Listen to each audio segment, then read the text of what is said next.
menyapa teman-teman yang ada di YouTube. Apa kabar? Ada puluhan ribu di YouTube, demikian juga di Zoom ada ratusan, dan ada ratusan bahkan ribuan, puluhan ribu yang ada di TikTok. Selamat pagi Nusantara, selamat pagi Indonesia. Hari ini tepat Selasa, tanggal 6, bukan Selasa, ya 6 Januari. Wah, nggak terasa kita sudah 6 hari memasuki tahun yang penuh pengharapan, melangkah bersama Tuhan. Baik saudara, saya ingin mengajak kita semua mendeklarasikan iman. Saudara, jangan pernah menyatakan apa yang menjadi situasimu, tapi apa yang kau imani, itulah yang kau nyatakan ya. Baik saudara, saat ini kita akan deklarasi iman. Anda bisa berdiri, Anda bisa mengangkat tangan, dan Anda bisa mengatakan dengan penuh kepercayaan apa yang saya perkatakan ini. Ya saudara, ikuti bersama-sama dengan penuh kepercayaan. Dalam nama Tuhan Yesus, aku berharga yang dimerdekakan. Dalam nama Tuhan Yesus, aku diampuni, dikasihi, diberkati, dilindungi. Dalam nama Tuhan Yesus, aku makmur, sehat, dan utuh. Dalam nama Tuhan Yesus, aku teguh dalam iman, penuh hikmat. Dalam nama Tuhan Yesus, aku berbakat, percaya diri, kreatif, kompeten. Dalam nama Tuhan Yesus, aku disiplin, fokus, penuh motivasi. Dalam nama Tuhan Yesus, aku diperlengkapi, aku diurapi, aku diterima, aku diakui. Dalam nama Tuhan Yesus, aku pribadi sukses di atas rata-rata. Karena statusku anak Allah yang maha tinggi.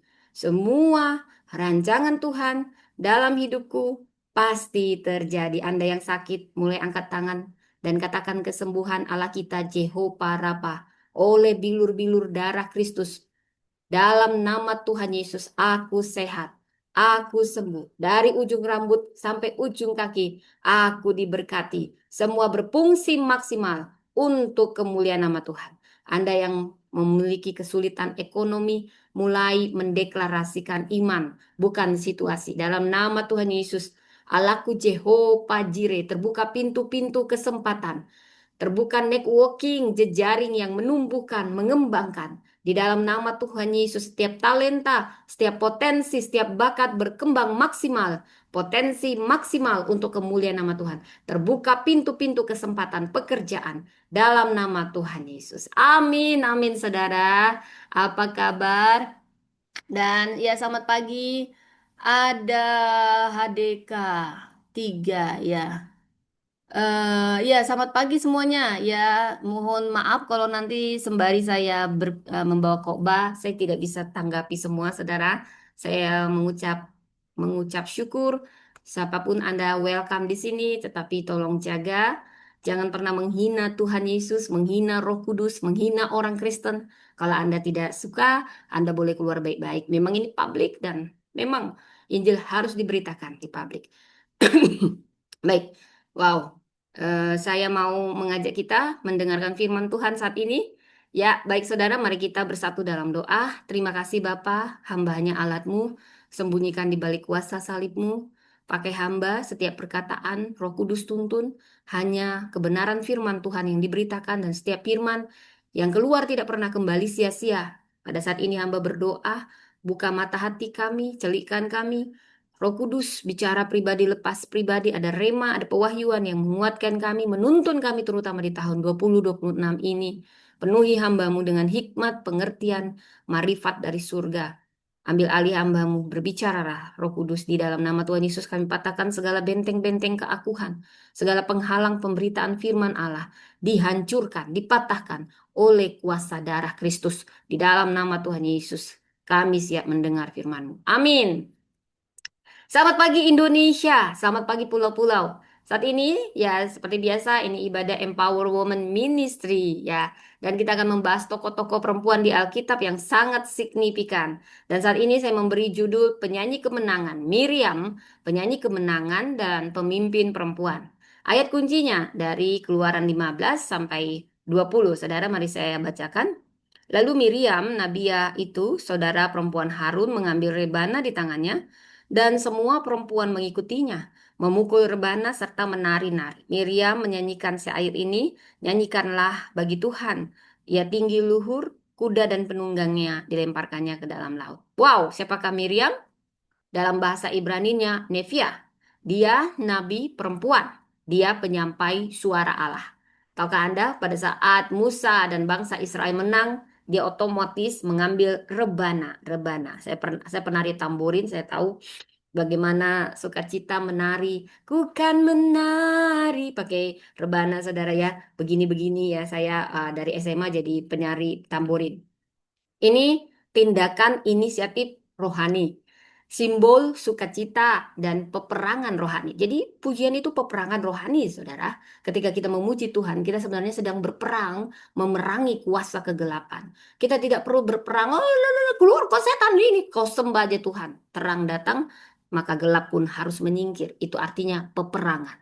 Semua perempuan mengikuti Miriam pada saat dia mengambil rebana, dia otomatis menari. Ini kepemimpinan berbasis keteladanan. Ketika dilihat dia mengambil tarian itu, kemenangan itu tidak cukup hanya dibilang, ya kita menang. Tapi dengan pujian yang indah, kidung yang indah. Dan Miriam otomatis memimpinnya dengan otomatis, saudara. Dan perempuan, semua perempuan mengikutinya. Dia menyanyikan syair ini deklarasi iman publik. Jadi nyanyikanlah bagi Tuhan. Saudara, Tuhan sedang mendengar puji-pujian penyembahan kita. Kalau Anda ke gereja jangan pikir yang paling penting itu kok banyak. Semua penting. Pujian penyembahan. Tahukah Anda gereja setan tidak tahan pada saat pujian dan penyembahan. Padahal di situ nggak ada merangi setan. Keluar kau setan, nggak perlu. Kau sembah Tuhan, kau puji Tuhan, kau menari, kau sukacita. Itu perlindungan, itu benteng kita. Makanya Tuhan senang pujian karena Tuhan bertahta di atas pujian kita. Makanya ketika kesaksian, gereja-gereja setan tidak bisa menyerang orang Kristen pada saat dia memuji, menyembah. Saya tahu dengan hal-hal yang spiritual ketika saya merasakan, saya nggak bisa lihat saudara ya. Dan saya berharap saya nggak usah juga lihat setan gitu saudara ya. Tapi di daerah-daerah tertentu memang ada yang angker. Maka yang pertama saya lakukan adalah memuji Tuhan. Tidak cukup berdoa. Saya menyembah Tuhan. Haleluya. Saya dengan suami saya ketika masuk hotel-hotel, ya sepertinya ada penunggu-penunggunya gitu ya saudara ya. Apalagi kami bawa anak kecil, ya. Kami memulainya, Tuhan tutup bungkus kami dengan darah Kristus. Ada satu hotel, kami memang datangnya sudah sore ke sana saudara. Tapi ketika sudah sore, saya merasakan sesuatu yang menindih. Nah, yang kami nyatakan kami sama suami-suami nyembah, nggak ngusir-ngusir juga. Boleh diusir, boleh. Tapi mulai dengan penyembahan. Setan itu nggak tahan dengan pujian penyembahan kita kepada Tuhan. Saudara, ketika Anda menang, maka nyanyikan pujian penyembahan kepada Tuhan. Tidak cukup hanya terima kasih Tuhan. Tapi ada tarian, ada pujian, ada penyembahan di mana Allah adalah pusat kemenangan Allah yang jadi pusatnya bukan manusia. Saudara, ini dilakukan Miriam saat bangsa Israel berhasil menyeberangi Laut Tebrau. Bayangkan, di depan ada laut. Ada sesuatu yang wow luar biasa Tuhan. Gimana kami mau menyeberangi Laut Tebrau? Di belakang ada tentara Mesir. Lalu Laut Tebrau terbelah. Kemudian mereka pun berjalan menyusuri Laut Tebrau. Wow, inilah respon iman atas karya keselamatan Allah. Inilah jembatan, mujizat, dan perjalanan di padang gurun. Israel baru keluar 400 tahun perbudakan. Firaun dan pasukannya dikalahkan tanpa Israel mengangkat senjata. Tidak ada mengangkat senjata di sini, saudara. Dan Musa memimpin nyanyian kemenangan dan Miriam memimpin perempuan dalam respon iman. Kuncinya di ayat 20 sampai 21. Kemenangan rohani perlu dirayakan agar iman kita tetap ingat kalau Tuhan dulu tolong, maka dia juga akan tolong sekarang. Kalau dulu dia tolong, sekarang pun dia tolong, esok dia tolong. Saudara, nyanyian kemenangan akan mengingatkan kita ketika kita mulai ragu, takut, gentar, saudara. Dari sini kita belajar, perempuan dipanggil bukan hanya menikmati kemenangan, tetapi memimpin perayaan iman yang memelihara kemenangan itu. Miriam bukan hanya penyanyi, tapi dia pemimpin rohani. Nyanyian bukan hiburan, tapi ini proklamasi iman. perempuan, kita semua, laki-laki, perempuan, dipakai Allah untuk menjaga ingatan bersama bagaimana karya kasih setia Allah. Saudara, Miriam disebut nabi, nabi perempuan, nabiya. Dia mengekspresikan imannya dengan puji-pujian, tarian, musik. Inilah banyak penari-penari tamborin. Kita mengikuti bagaimana teladan Miriam.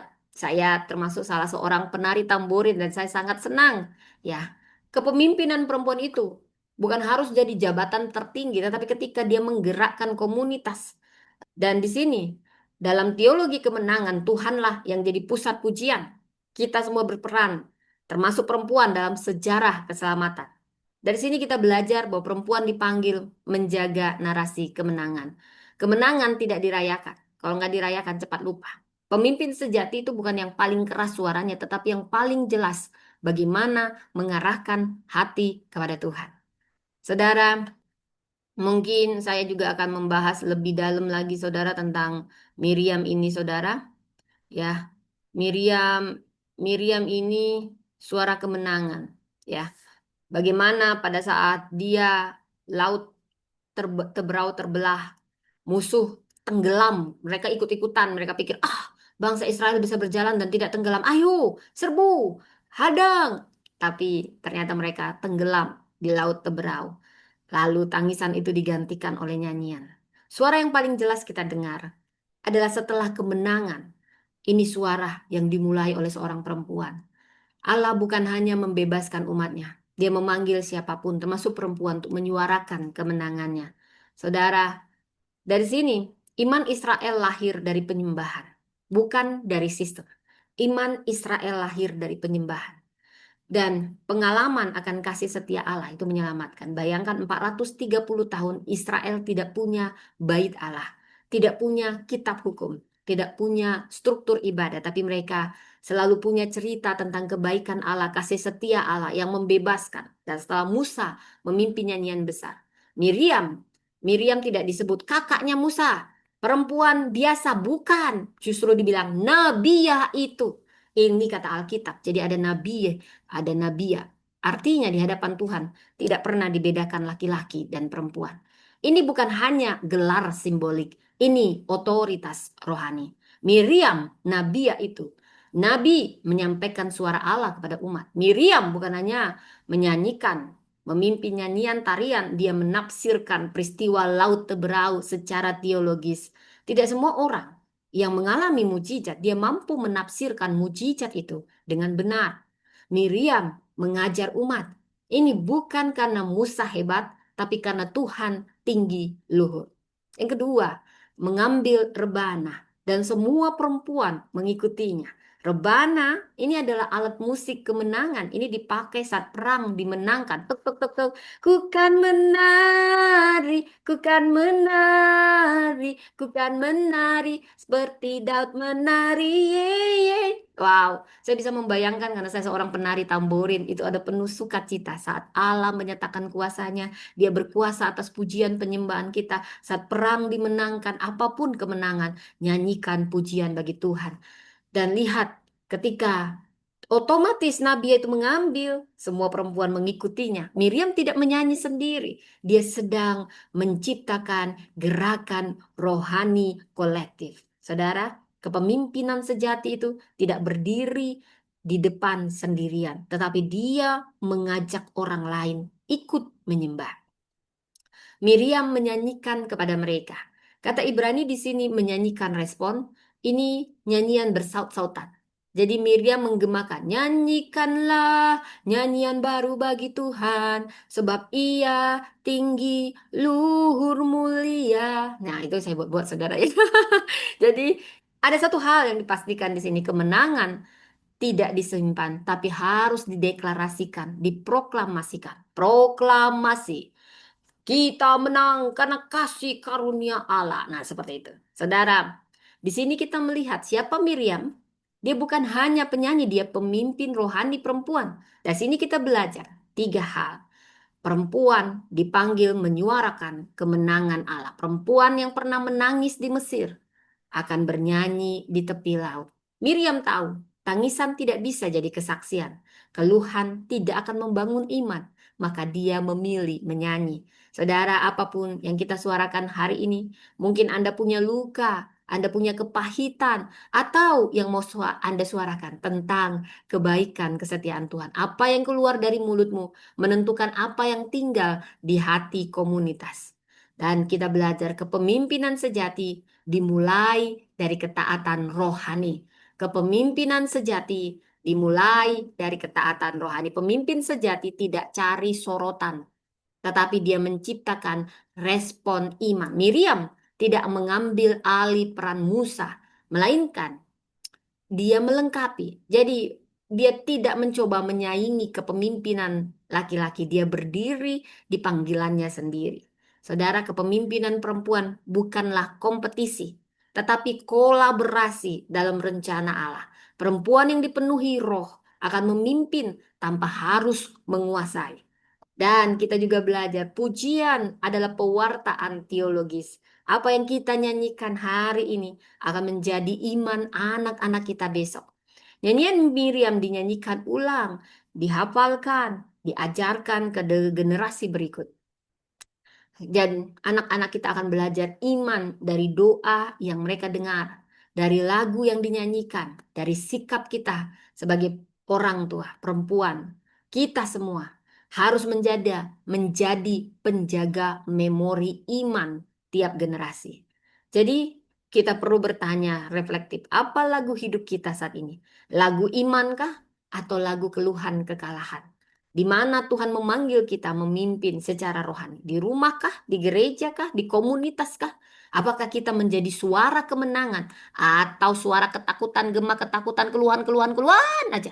Saudara, kita bisa membayangkan dua orang. Satu masih di tengah laut, panik, atau satu di pantai menyanyi. Haleluya, haleluya. Demikianlah Miriam. Dia melihat karya Allah. Dia pemimpin rohani. Dia sudah lebih dulu sampai di pantai iman dan mengajak setiap orang menyembah Tuhan. Saudara yang dikasihi Tuhan. Hari ini kita belajar. Allah kita setia membebaskan kita umatnya. Dia bisa memakai suara siapapun termasuk perempuan untuk mengukuhkan kemenangan. Dari Miriam kita belajar, pujian itu penting. Kepemimpinan perempuan itu panggilan ilahi. Kesaksian itu tidak boleh diam. Ketika Tuhan membuka laut, dalam konteks kita masing-masing, kita tidak boleh diam. Ketika Tuhan memberi kemenangan, kita dipanggil untuk mendeklarasikan, memproklamasikan kemenangan itu lewat pujian, nyanyian. Kita dipenuhi perempuan yang bernyanyi dengan iman. Jadilah perempuan yang memimpin dengan kerendahan hati dan perempuan yang memimpin dengan menyuarakan kemenangan Allah.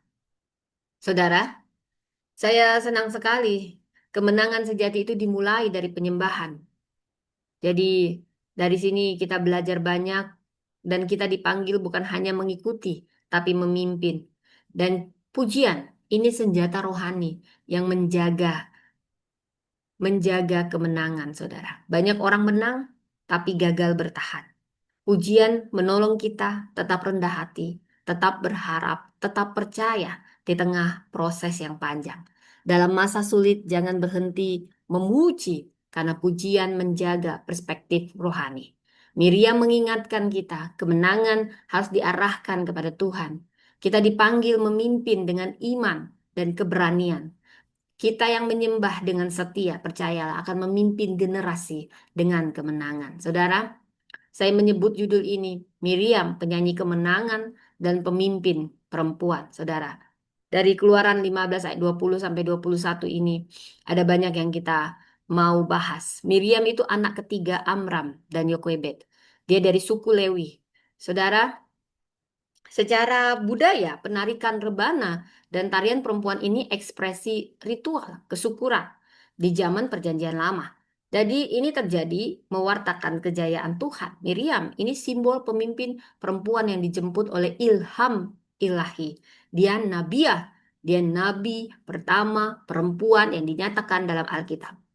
Jadi relevansi kisah Miriam ini sangat nyata. Dia mengajarkan bahwa Tuhan menempatkan perempuan dalam pemimpin ibadah dan penyelamatan Allah pantas dirayakan dengan suaranya. Saudara, saya juga ingin membawa saudara untuk tahu. Jadi kepemimpinan rohani dapat muncul dalam diri siapa saja, termasuk perempuan biasa. Mungkin suaramu kecil, tapi bisa mengubah dari gelap menjadi terang. Tuhan memanggil kita untuk bersuara. Karena itu kita perlu mengembangkan budaya pujian dalam komunitas kita, dimanapun kita ada. Beri ruang bagi pemimpin perempuan yang kreatif. Dan temukanlah penghiburan dalam dalam pujian. Baik, saudara. Namun demikian, saya ingin membawa saudara lebih dalam lagi. Nah, kita sudah belajar banyak bagaimana tentang Miriam, dia Nabiah. Saya ingin Anda paham bagaimana 7 hal yang bisa kita pelajari. Jadi Miriam ini sang penjaga kehidupan. Kita harus mengenali siapa Miriam yang sesungguhnya, latar belakangnya. Dalam konteks di zaman Miriam, tradisi perempuan dalam nyanyian kemenangan, dalam budaya Timur dekat kuno, ini perempuan sering yang menjadi pemimpin nyanyian pasca perang. Mereka ini menjadi penjaga ingatan bersama. Jadi lagu itu justru teologi yang diwariskan lintas generasi. Ya, Musa figur dominan.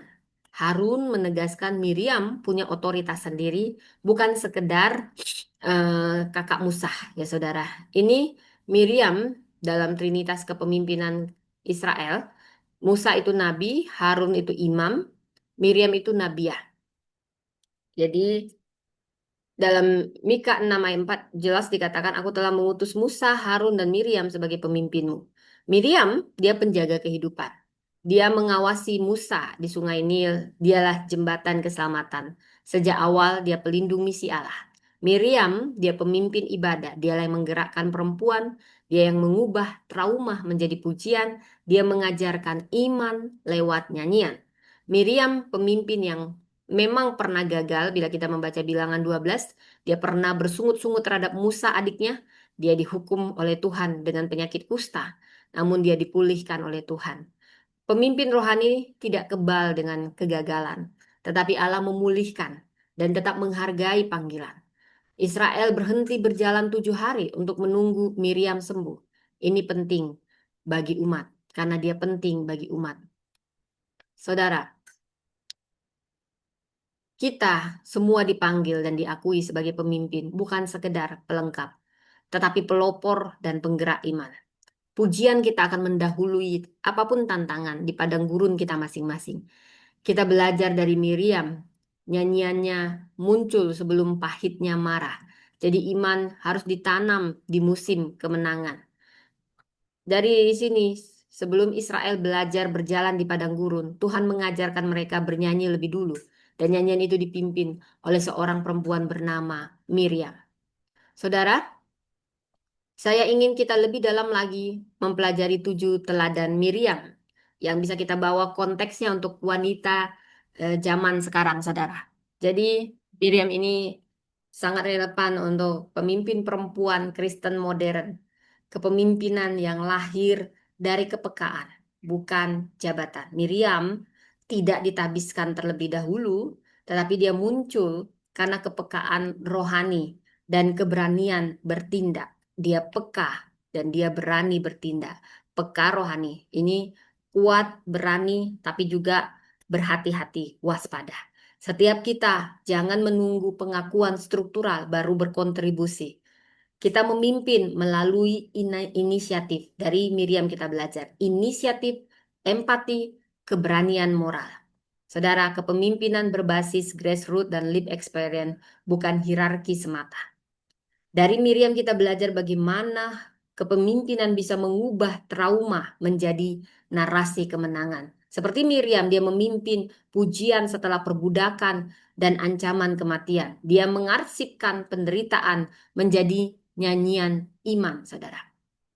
Kita semua perempuan Kristen, terutama di zaman modern ini, kita bisa mengubah luka. Mungkin di antara Anda ada yang KDRT, ketidakadilan, diskriminasi. Ini menjadi narasi pemulihan dan pengharapan. Saudara, trauma impon leadership juga pernah saya pelajari dan healing justice. Saudara, perempuan harus memimpin dengan suara, tubuh, dan ruang publik. Ya, Miriam memimpin. Ya, dengan suara, dengan tubuhnya, yaitu tarian, dan dari ruang publik, seperti ada liturgi nasionalnya, saudara. Ya, jadi kita wanita modern, kita harus berani bersuara. Kita harus hadir di ruang publik. Kita tidak memisahkan iman dari kehidupan sosial kita. Seperti yang dikatakan women's visibility and voice in public policy. Yang keempat, kita belajar bagaimana menggerakkan komunitas. Jangan berjalan sendiri. Semua orang akan mengikuti kita kalau kita the real pemimpin, saudara. Kepemimpinan khususnya perempuan itu kolektif, bersama-sama, bukan individualistik. Dia membangun sisterhood, bukan kompetisi. Saudara, dari Miriam kita belajar yang kelima, bagaimana menjaga ingatan sejarah agar tidak hilang. Nyanyian Miriam, ini arsip, seperti arsip, tapi arsip teologi pembebasan.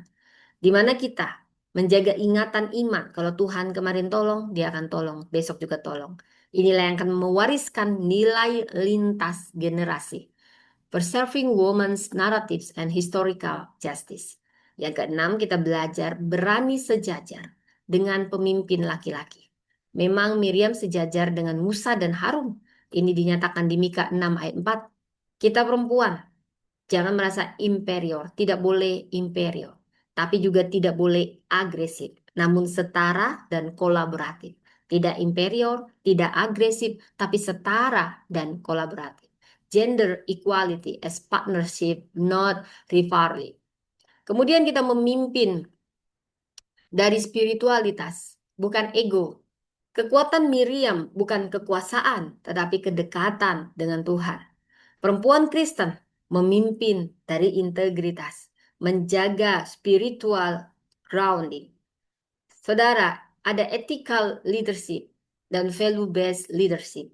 Jadi, kalau kita tadi sudah belajar 7 hal, kita juga harus mewaspadai 3 hal dari Miriam. Tidak ada yang sempurna sebagai pemimpin, tetapi percayalah kita bisa dipulihkan. Ini juga khususnya peringatan bagi kita pemimpin perempuan masa kini. Yang pertama, bahaya perbandingan dan iri hati. Hati-hati. Bilangan 12, Miriam mulai membandingkan dirinya dengan Musa.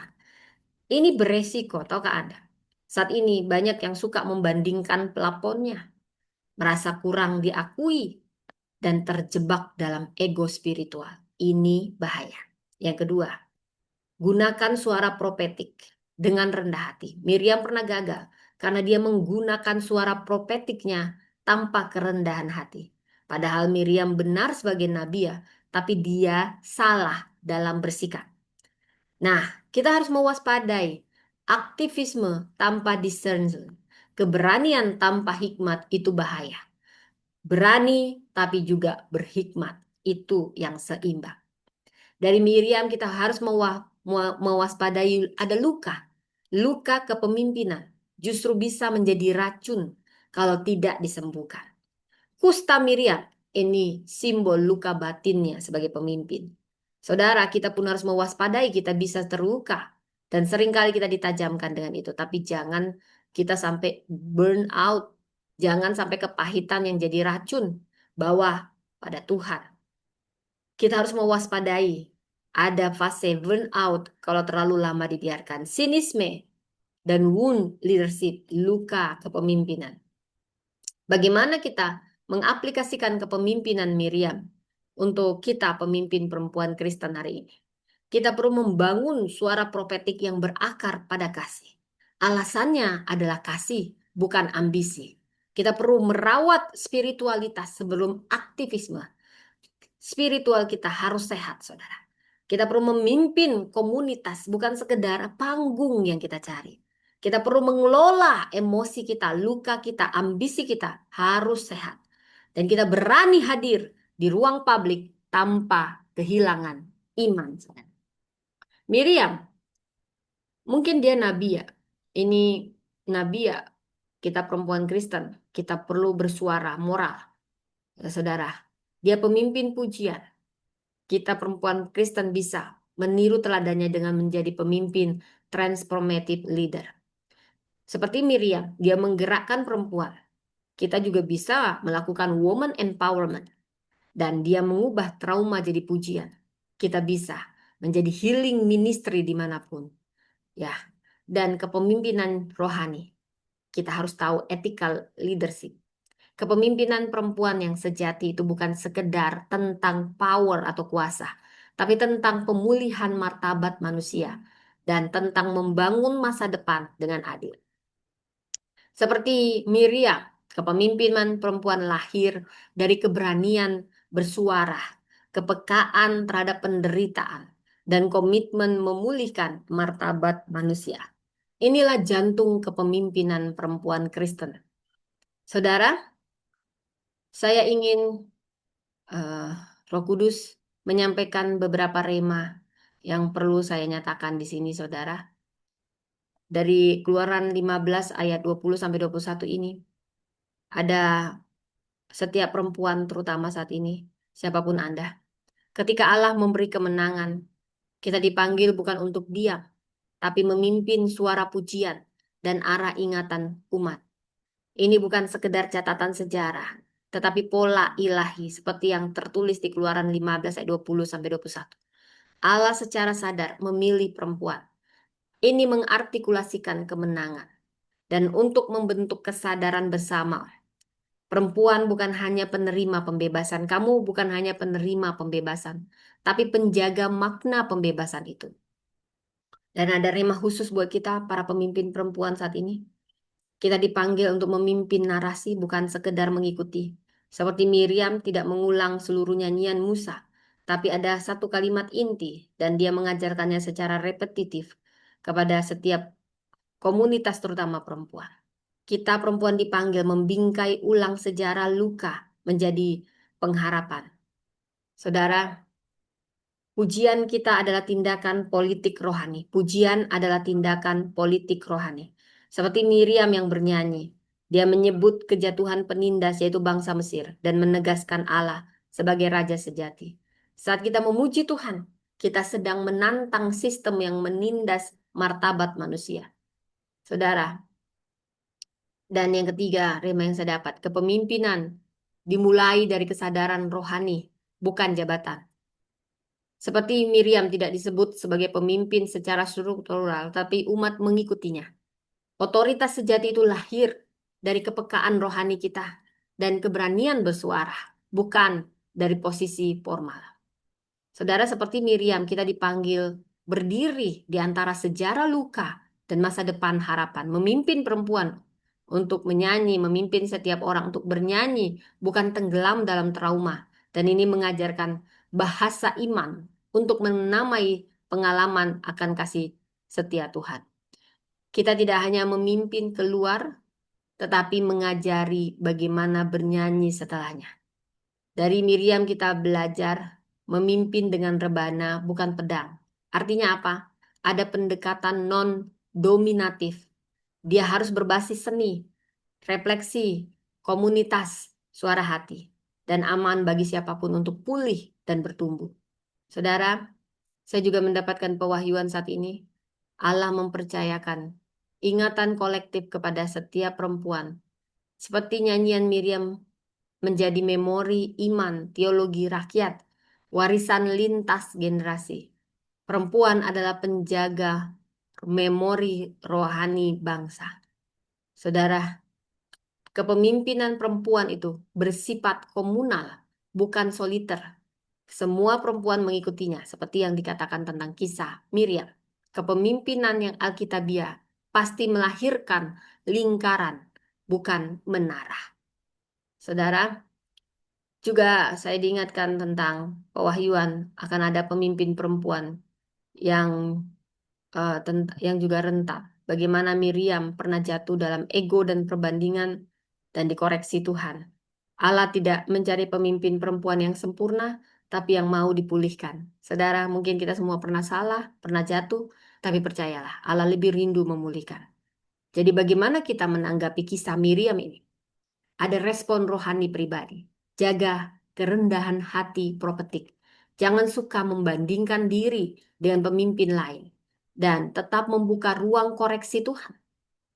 Katakan, Tuhan ajari aku bernyanyi tanpa harus bersaing. Kemudian respon kepemimpinannya yang kedua. Saudara, kita perlu menciptakan agar kita bersuara. Bukan dengan banyaknya rebana yang berbunyi, bukan dengan satu suara dominan, tapi ada ekosistem, bukan kultus figur. Saudara, dan perlu respon global, di mana Miriam membebaskan dari perbudakan. Ini seperti pembebasan dari ketidakadilan struktural. Miriam memimpin dengan lagu, kita bisa memimpin dengan narasi dan advokasi. Dia memimpin komunitas perempuan, kita bisa memimpin collective empowerment. Dia memimpin martabat ilahi. Kita bisa menjunjung human dignity. Allah sejak awal sejarah keselamatan berpihak pada pemulihan martabat setiap orang, termasuk perempuan, dan saat ini kita harus melanjutkannya melalui gerakan global yang adil dan bermoral. Kita dipanggil bukan menjadi orang yang hanya sekedar diselamatkan, tetapi yang mengajarkan generasi mendatang bagaimana menyanyikan keselamatan itu. Wow, luar biasa. Jadi, saudara, eh, saya mau menyatakan bagaimana menyelesaikan kepemimpinan dengan benar. Saudara, kepemimpinan perempuan bukan menjadi lebih besar dari yang lain, tapi tetap setia pada suara dan porsi yang Allah percayakan. Tahukah Anda kenapa Miriam jatuh? Bukan karena dia tidak dipanggil, tapi karena dia lupa bahwa panggilannya unik dan cukup.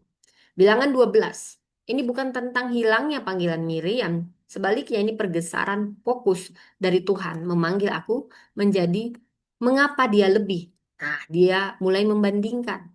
Ini godaan kepemimpinan perempuan lintas zaman. Saat kita mulai terdengar, pelayanan mulai berkembang, pengaruh mulai melebar. Kita mulai dalam perbandingan yang bisa menyusup tanpa kita sadari. Maka kita perlu menyelesaikannya dalam bijaksana hikmat Tuhan. Karena kita dipanggil bukan untuk menyaingi, tapi melengkapi rencana Allah dengan suara keras yang tak bisa digantikan siapapun. Baik di gereja, di ruang publik, bahkan di antara sesama pemimpin perempuan. Mari kita berkaca dari Miriam. Dia membaca diri dengan jujur. Kita pun perlu jujur dan lembut pada diri sendiri. Miriam pernah menjaga Musa sejak bayi. Pernah berdiri paling awal, pernah berkorban paling lama. Tapi di titik itu dia berkata, dalam hati, aku juga dipakai Tuhan. Mengapa hanya Musa yang didengar? Ini bukan dosa besar, ini hanya kelelahan jiwa pemimpin. Saudara, iri hati sering lahir bukan dari ambisi, tapi luka yang belum diberi bahasa. Bukan karena Anda tidak tulus, bukan karena Anda haus panggung, tapi karena ketulusan yang lama memberi, namun jarang ditanya kabarnya. Saudara, bagaimana menangani iri hati, luka dan perbandingan? Berhenti membandingkan dan dengan cara mengganti pertanyaannya. Perbandingan itu muncul dari pertanyaan mengapa dia bukan aku? Maka perlu diganti. Apa yang Tuhan percayakan khusus untukku? Ini disiplin jiwa. Kita perlu menuliskan porsi panggilan pribadi, bukan urusan orang lain. Yang kedua, pisahkan antara dipakai dan diperlakukan. Banyak pemimpin perlu terluka, pemimpin perempuan karena dipakai banyak orang, tapi selalu diperlakukan tidak adil. Dipakai Tuhan memang tidak selalu berarti manusia akan memperlakukan kita dengan benar. Tapi jangan menagih dari manusia yang hanya bisa dipulihkan. Yang ketiga, kita perlu merawat luka sebelum jadi kepahitan. Luka yang tidak diakui akan berubah menjadi sinisme, membusuk menjadi kepahitan, mempengaruhi keputusan pemimpin. Kita perlu ruang aman. Kita mengizinkan diri kita, aku lelah, aku kecewa. Itu bukan kegagalan iman, tapi itu kejujuran iman. Saudara, kita belajar dari cara Tuhan memulihkan Miriam. Tuhan tidak mengganti Miriam. Dia juga tidak mengganti kita yang gagal. Dia tidak menghapus perannya dan percayalah kita tidak akan pernah terhapus perannya. Tetapi dia menghentikan perjalanan seluruh umat sampai dia dipulihkan. Hanya itu yang membuat dia jadinya harus. Jadi di sini kita terlalu berharga untuk Tuhan. Jadi biarkanlah Tuhan terus berjalan. Ya, Tuhan tidak ingin kita berjalan dalam luka. Jadi Tuhan kadang memperlambat kita sampai kita pulih. Itu bukan penolakan, tapi perlindungan. Kemudian disiplin kepemimpinan agar ketulusan kita tidak jadi luka. Jangan selalu menjadi yang kuat. Kita sering menanggung terlalu banyak, terutama pemimpin perempuan jarang minta tolong. Kita tidak harus selalu seperti Miriam yang menari, kita boleh menjadi Miriam yang duduk dan dipulihkan.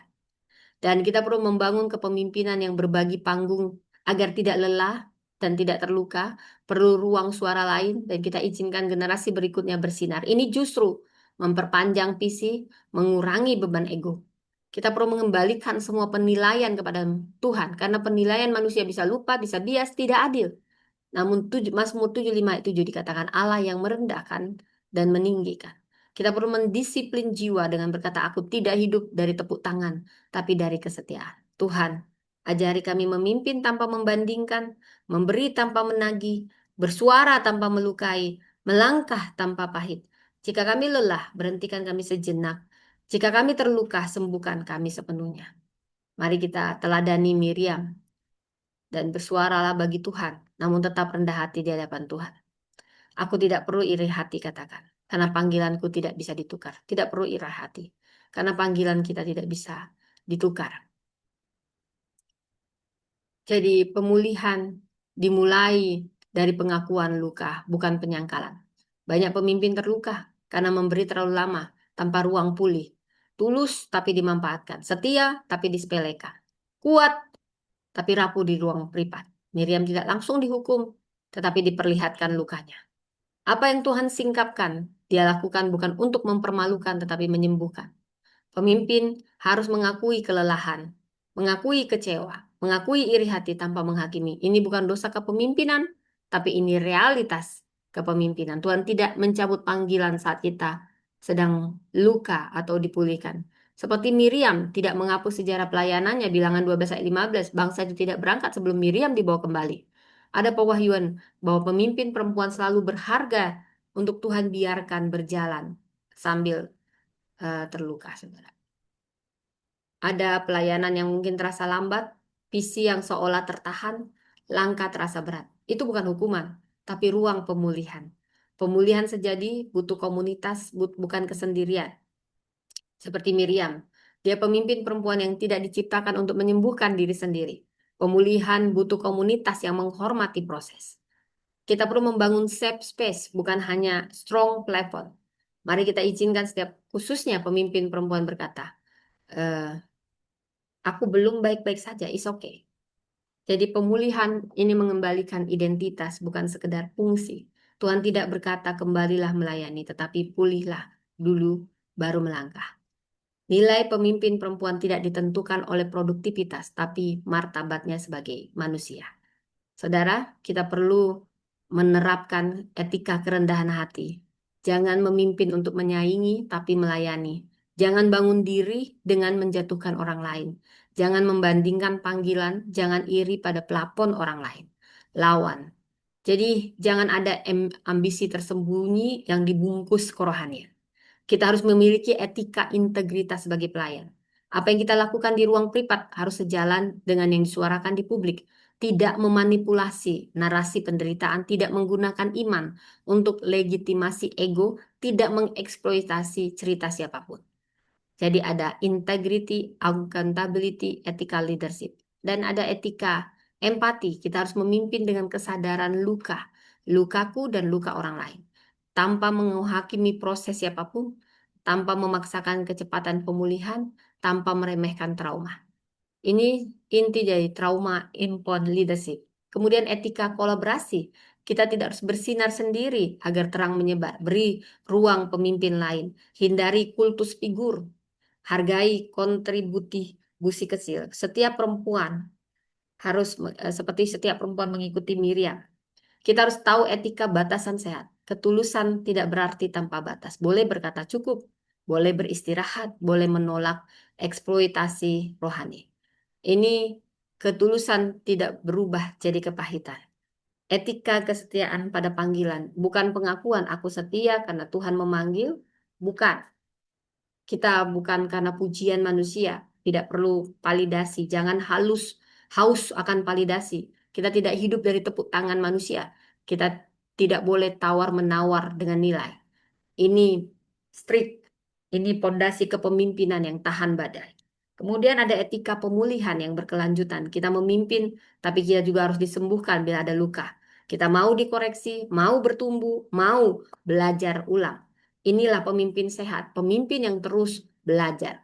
Tahukah Anda, pemulihan tanpa etika itu hanya akan mengulang luka lama. Etika tanpa pemulihan akan melahirkan pemimpin kaku dan pahit.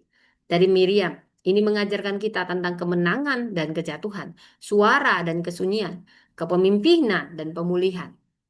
Kita memimpin bukan dari luka yang disembunyikan, tapi dari pemulihan yang dijalani. Kita bersuara tanpa melukai, dan kita berani tanpa membandingkan, dan kita setia tanpa pahit. Saudara, kita tidak harus sempurna untuk memimpin, tapi kita perlu jujur, bertumbuh, dan sedia. Ini yang kita pelajari tentang pemimpin perempuan. Mari kita berdoa. Terima kasih Tuhan untuk firman-Mu yang luar biasa. Kami mau memimpin bukan untuk ambisi, tapi melayani dengan setia, dan setiap ada luka, Tuhan sembuhkan. Kami mau jujur, karena Kau tidak mencari yang sempurna, tapi yang jujur dan berserah penuh, taat, bergantung padamu. Ajarilah kami. Terima kasih. Hamba sudah selesai berfirman, tapi Kau tetap berfirman pribadi lepas pribadi dengan caramu yang ajaib. Di dalam nama Tuhan Yesus kami berdoa. Amin. Baik saudara, teman yang ada di YouTube. Apa kabar semuanya? Ya, oke, kita selesai ya. Anda bisa menyaksikan ulang di YouTube Priscilla Das Channel. Oke, saya pamit. Tuhan memberkati. Bye.